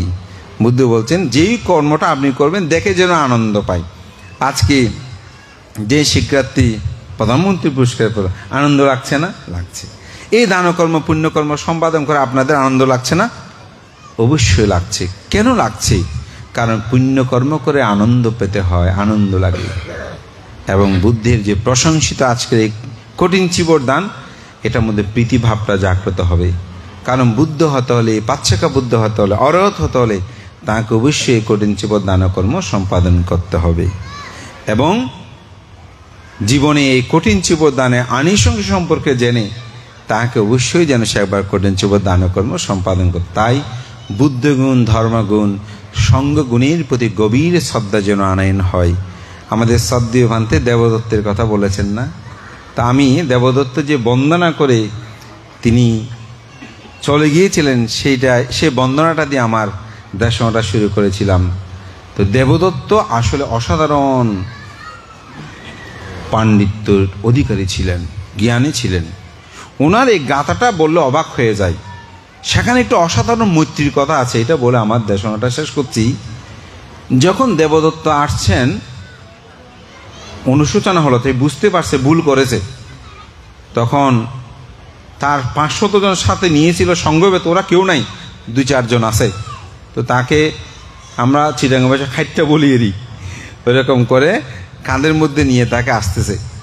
তা আনন্দ খবর পেয়ে বুদ্ধ তথাগত বুদ্ধ, দেবদত্ত তো এখন ভুল বুঝতে পেরেছে, সে আপনার কাছে আসতেছে। তো বুদ্ধ বলছেন, আনন্দ, দেবদত্ত তো আমার দেখা পাবে না। তো আনন্দ মনে করতেছে যে বুদ্ধ বোধহয় দেখা দেবে না এই অর্থে। আবার কিছু দূর আসছে, তথাগত বুদ্ধ, দেবদত্ত তো একেবারে চেতন বিহারের কাছাকাছি চলে আসছে। আনন্দ, দেবদত্ত আমার দেখা পাবে না। একদম গেটে এসেছে, বলছে তথাগত বুদ্ধ, সে তো গেটে এসেছে। আনন্দ, দেবদত্ত আমার দেখা পাবে না। তুমি একটা কথা জেনে রাখো, রাহুলকে আমি যেরূপ ভাবে ভালোবাসি, দেবদত্তকে আমি সেরূপ ভাবে ভালোবাসি। কার দিয়ে উদাহরণ দিয়েছে, কিন্তু আমি তোমাকে বলছি সে আমার দেখা পাবে না। কারণ সে এমন কর্ম করেছে, ওই যে বললাম কর্মটা নিজের উপর, আপনি চাইলেও তাকে কিছু করতে সম্ভব নয়। তো দেবদত্ত যখন পা দুটো মাটিতে রাখলেন, তখনই তিনি মাটি বিভক্ত হয়ে আবার অনেক জায়গাতে পুষ্কুনিতে পা ধুতে গিয়েছেন, ওখানেই তিনি ডুবতে শুরু করেছেন। তখন তিনি ওই যে ভান্তে বলেন শরণ গাথা নিয়েছে, সেটা তিনি আবৃত্তি করলেন, ইমেহি আট্টাহি তামাগ্গাপুক ঘালাং দেবতি দেবাং নারাধাম্মা সারতিং। কথাগুলো কিন্তু আমরা যে বুদ্ধের নবগুণ বন্দনা করি না, এই বন্দনাগুলো বুদ্ধের গুণগুলোকে তিনি কিভাবে ব্যাখ্যা করেছেন। ইমেহি আট্টাহি তামাজ্ঞা পুগ্ঘালাং, তিনি সে অষ্টপুগ্গল যুক্ত। দেবাতি দেবাং নারাধম্মা সারতিং, তিনি দেবতাদের দেবতীত, নর দমনকারীদের মধ্যে সারথি, শাস্তা, সারথি মানে পথ প্রদর্শক। সামন্ত সাক্ষুং কাতা পুণ্যা লাক্ষাং, সামন্ত চাক্ষু সম্পূর্ণ পুণ্য লক্ষণ যুক্ত। কাতা পুণ্যা লাক্ষাং, অর্থাৎ পুণ্য লক্ষণে 32 মহাপুরুষ লক্ষণ বলি না, এই লক্ষণ যুক্ত। কাতা পুণ্যা লাক্ষাং পানামি বুদ্ধাং সারানাং গাতস্মি। দেখেন এই ছোট 4টি লাইনের মধ্যে বুদ্ধের গুণগুলো তিনি কিভাবে ব্যাখ্যা প্রদান করেছেন, কেমন তিনি ছিলেন। কিন্তু আত্মমোহ অহংকারে অকুশলে তার জীবন নিম্নগামী হলো। তখনই ভান্তে যেটা বললেন, আনন্দ, সে যেহেতু আমার শরণ নিয়ে গমন করেছে, পানামি বুদ্ধাং, সে বুদ্ধকে প্রণাম করে, সারানাং গাতস্মি, আমি তাকেই তার শরণ গ্রহণ করে আমি গমন করছি। সেই একল্প পরে সে পাচ্ছেকা বুদ্ধ হয়ে, অট্টিস্য নামক পাচ্ছেকা বুদ্ধ হয়ে মুক্তি লাভ করবে। ধর্মপ্রাণ প্রিয় উপাসক উপাসিকা বিন্দু, এজন্য আমাদের সদ্য আজকের সভাপতি বানতে আপনাদেরকে বলেছেন আমরা যেন প্রকৃত বুদ্ধির স্মরণ, ধর্মের স্মরণ, সঙ্গের স্মরণ থেকে কখনো বিচ্যুত না হই।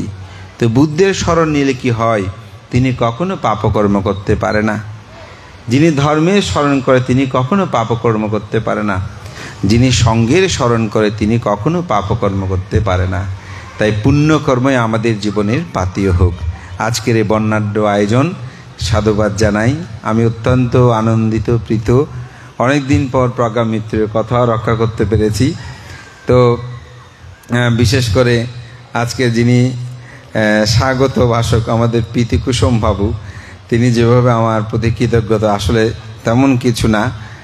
আমার যারা সমাজে নিবেদিত মানুষ সত্যিকার অর্থে, তাদেরকে সব উপাসক আমাদের কাছে আপনজন, কিন্তু যারা সমাজকর্মে নিবেদিত তাদের প্রতি একটা আলাদা দৃষ্টিকোণ অবশ্য উৎপন্ন হয়। সমাজকর্মে তারা নিয়োজিত থাকে, কর্ম করে, তখন ভাবি না তাদের পাশে একটু গিয়ে দাঁড়ানো, আশীর্বাদ জানানো, তো অন্তপক্ষে তারা বলবে সমাজের জন্য নিবেদিত। সেজন্য আমি উনি আজকে যেভাবে তুলে ধরেছেন, আসলে আমার সেই ধরনের কিছু না, নীরবে নিবৃত্ত হতে কিছু কাজ করার জন্য চেষ্টা করি। তাই সমাজকর্মে আমি মনে করি আমাদের প্রজন্মগুলোকে এগিয়ে আসা দরকার, তাদেরকে সে আহ্বান করব। এখানে আমাদের শিক্ষক বিতানবাবু আছেন, তিনি এত দূর থেকেও গ্রামে গিয়ে প্রায় অনুষ্ঠানে আমি ওনাকে দেখি।